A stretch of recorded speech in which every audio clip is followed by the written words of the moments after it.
Hey YouTubers, it's your buddy Platt, and today I'm going to show you how to make non-alcoholic and alcoholic ginger beer using a Cooper's Ginger Beer Kit. So let's go.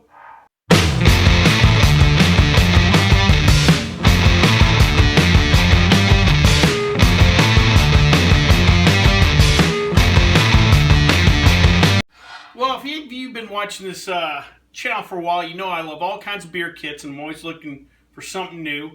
And I was recently in my homebrew shop, and if you remember a while back, I did a video with a Mr. Beer root beer kit. We made roughly a gallon of root beer. It came out really good, so I've been wanting to, do something similar. When I was in my homebrew shop, I found this Cooper's Ginger Beer Kit.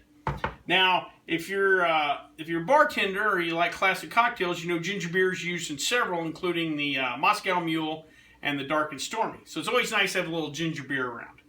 So when I saw this, I was tickled pink. I thought I had to get it. Been doing a little further research, reading the back. Not only can you make regular ginger beer, but you can make alcoholic ginger beer. Some of you out there might have noticed in your liquor store, there's several varieties now of these alcoholic ginger beers. And I even believe Miller's going to come out with an alcoholic ginger ale in the future. I don't know if the product's out yet. But you'll probably see more of these products out there, so I thought it'd be real neat if we made some. What we're going to do is, with this kit, if you follow the recipe straight, it normally would make 5 gallons of either alcoholic or non-alcoholic ginger beer. What I'm going to do is split this in 2.5 gallon batches, and I'm going to make 1 alcoholic, 1 non-alcoholic. So I'm going to show you what the little tweaks are to make them each way. Well, let's make some ginger beer. Alright, ready to make some ginger beer. And of course, whenever we're doing any of these things, first thing we want to do is sanitize our equipment. I've done that, everything's sanitized. And I've started off by throwing a liter of hot water into each fermenter. Now, don't boil it, it just has to be hot to help mix in our ingredients. So I've got a liter of hot water in each, and I've opened my can of my can of ginger extract. The yeast that we use is in the lid. And remember, we're making a ginger beer, we're not making an ale or a lager, so no need to get fancy with the yeast. Just use what they give you in the kit. So I've opened this, and since I'm splitting the batch, I'm going to put about half the can in each. And this stuff's a little thinner than those malt extracts, so we don't have to necessarily worry about heating the can either. So I'm going to pour this in, half the can, and then we'll pour the other half in here.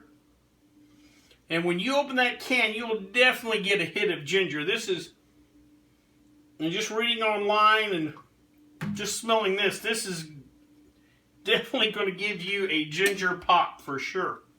So right now in both our containers we have a liter of hot water and then half the can of the ginger extract. For the one that we're going to make alcoholic now, we're going to add 1 pound of just raw sugar. Again, we don't have to get crazy with this. And again, we're not making a beer, so don't worry about getting malt extract or anything. Just regular sugar will do. And we're going to add our 1 pound into the fermenter of the alcoholic one. And I'm going to take my whisk and I'm going to quickly get everything stirred up into both.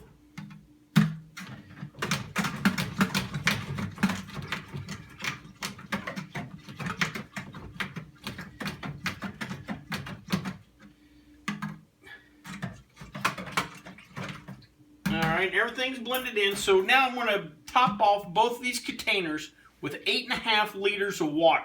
With cold water, because that's going to bring our mixture down to proper fermentation temperature. So let me fill this up with water and we'll come back. So I've got my 2 fermenters filled up to about the 2.5 gallon mark, and I filled them up with cold water. We got them down to proper fermentation temperature. You're wanting to shoot for around 70-75 degrees, just room temperature-ish.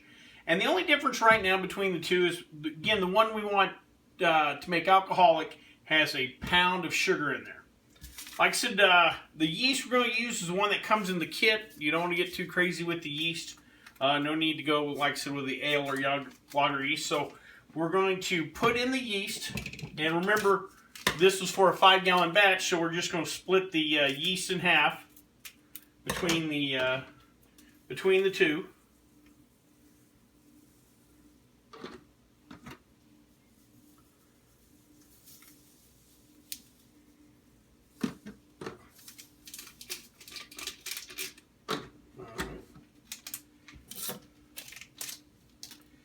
And we're just going to let the yeast work. These particular Mr. Beer kits have vented lid, but this one you'd add your airlock, what have you. Now on the non-alcoholic one, we're going to let this sit for a couple of hours, let the yeast start to activate a little bit, and then in 2 or 3 hours we're going to bottle. The alcoholic version, we're going to let sit for about 6-7 days, roughly a week, and then we'll bottle that. That's going to give the yeast enough time to eat that sugar that we put in, produce alcohol, a little CO2, and like I said, then we'll come back to bottle that.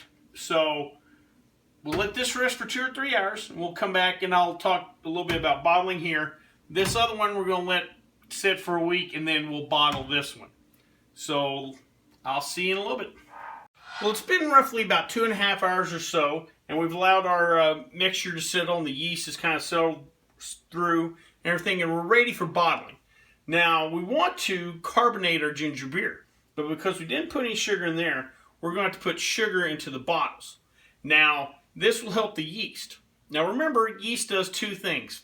Gives us CO2, which gives us the carbonation for any of our beers or root beer, if you remember, stuff like that, but it also produces alcohol. Now because we had a short fermentation and we're only going to use very little bit of sugar, and we didn't put any sugar in here, there's going to be very little alcohol, but there will be just a very minute amount in the non-alcoholic ginger beer. Very similar to our root beer that we made a while back. But we're going to add sugar to the bottles. According to the instructions, they use the Cooper's carbonation tabs. They're kind of just big sugar pills, and they sell with their kits, or you can find at your homebrew shop, and they suggest one for a 12-ounce bottle. If you don't have those tabs, you can use 3/4 of a teaspoon of sugar for each 12-ounce bottle.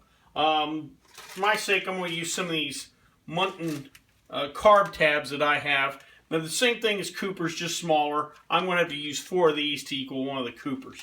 But we're going to bottle these up, and then we're going to leave them out for about 3 weeks, and then they'll be ready to refrigerate. And at that time, the yeast will help carbonate the beer. So let me get started on bottling, and we'll come back to wrap up. So to quickly wrap up, we've taken our Cooper's ginger beer kit, which normally makes 5 gallons, and we split into 2 batches. We made a non-alcoholic batch, which is what I've got here. We allowed that to ferment for about 2 or 3 hours, and then we went ahead and bottled. We're going to leave those bottles at room temperature for roughly 3 weeks, and then they'll be ready to refrigerate. The alcoholic version of the recipe, we took the same recipe as this, but we added roughly a pound of sugar for a half-size batch, or if you're making the full 5 gallons, you want to use roughly 1 kilogram for the full batch. And we're going to let that sit at room temperature and ferment for about a week. And then after that, we'll be ready to bottle that. It'll sit for another 3 weeks at room temperature in the bottles, and then we'll be ready to refrigerate. And according to the recipe, we should roughly hit 3.7 or so ABV. It's not high octane, but it'll get the job done in the pitch. Well, I hope you liked this video. If you did, please share and subscribe. And if you have any questions, comments, or concerns, feel free to leave them in the comment section, or you can always contact me on the Twitter page. Well, until next time, bottoms up.